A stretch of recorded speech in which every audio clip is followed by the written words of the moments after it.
Another mass shooting in the U.S., another 50 people shot, with 9 dead, and another round of obsessive focus by the U.S. media on American gun culture. Right? Sorry, this wasn't a school shooting I'm talking about, but just a typical weekend in Chicago, which, for a variety of reasons, including the mainstream media's soft racism of low expectations, gets ignored when all of this sort of mayhem happens. Because, hey, nothing to see here, right? Well, I'll tell you what, it gets a lot worse. Stick with me as we go looking for gun-grabbing hypocrisy in this edition of Busting the Narrative.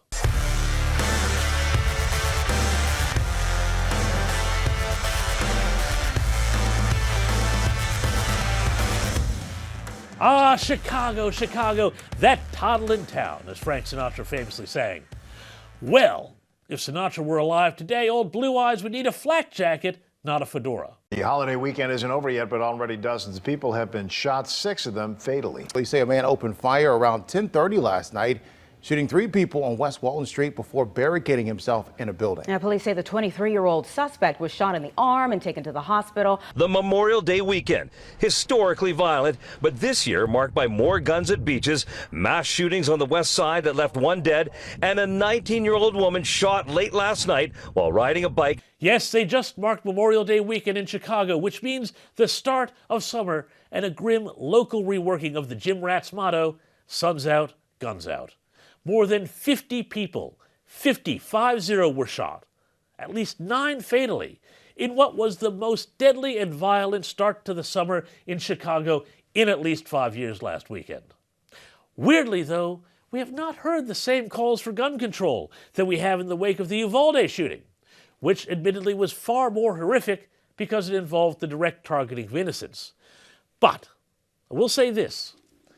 It is absolutely fascinating to me that the media will latch on to any mass shooting when it involves a so-called assault rifle like an AR-15, while ignoring the much greater volume of mayhem committed with handguns in cities like Chicago. And if at least they're not ignoring it, then at least they're not proposing mass confiscation and the demonization of the owners, right? Well, gotta ask what's going on here. So let me propose a theory. Goes like this. The mainstream media looks at everything through a very twisted critical theory lens of race and class. To them, the AR-15 used in that horrific school shooting in Texas is not just a weapon, but it is a symbol of everything they hate. It is totemic of NRA members and Trump voters and, let's be really frank about it, white deplorables who, for them, don't have the right attitudes about climate change and all the other issues of the day. They are the people that Barack Obama mocked back in 2008 when he talked about Midwest voters clinging to their God and their guns, and who Hillary Clinton was referring to when she lumped right-wing Trump supporters into a, quote, basket of deplorables. Lovely. Anyway, this racism and classism, it cuts both ways, and it shows that the left corporate media can be just as, well, deplorable, to borrow a phrase, towards black Americans as they can to whites. Now, he didn't mean to, but American singer-songwriter John Legend inadvertently belled the cat on this in a series of tweets on Monday. He said, "There's a lot of what about Chicago in my mentions whenever I talk about guns. We all want Chicago to be safer," he said, "but please see the list of states with the highest gun mortality rates. See how far you have to go down to get to Illinois." Then he doubled down, and by the way, what he was just saying wasn't quite accurate, because gun homicides and gun deaths are 2 very different things.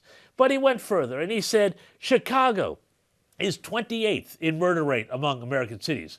If you always bring up Chicago, he said, you're probably deflecting from a conversation you're afraid to have. Oh, and wait for it, you watch too much Tucker Carlson, and or you just might also be a racist. Yes, you see, that's it. If you talk about or express concern about people in a heavily African-American city getting shot and killed and being the victims of crime, you're racist.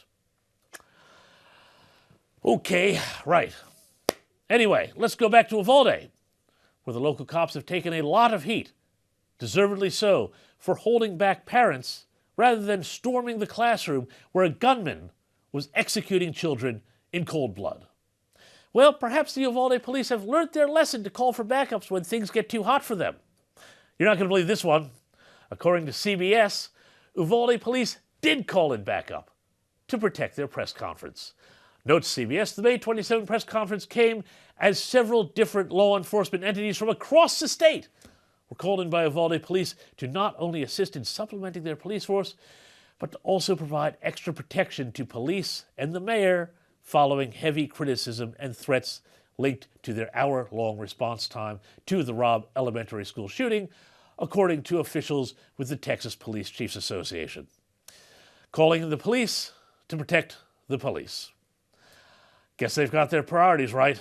Anyway, thanks for watching. I am James Morrow, and to support this channel, please like, share, and subscribe below, and I will see you next week for more Busting the Narrative.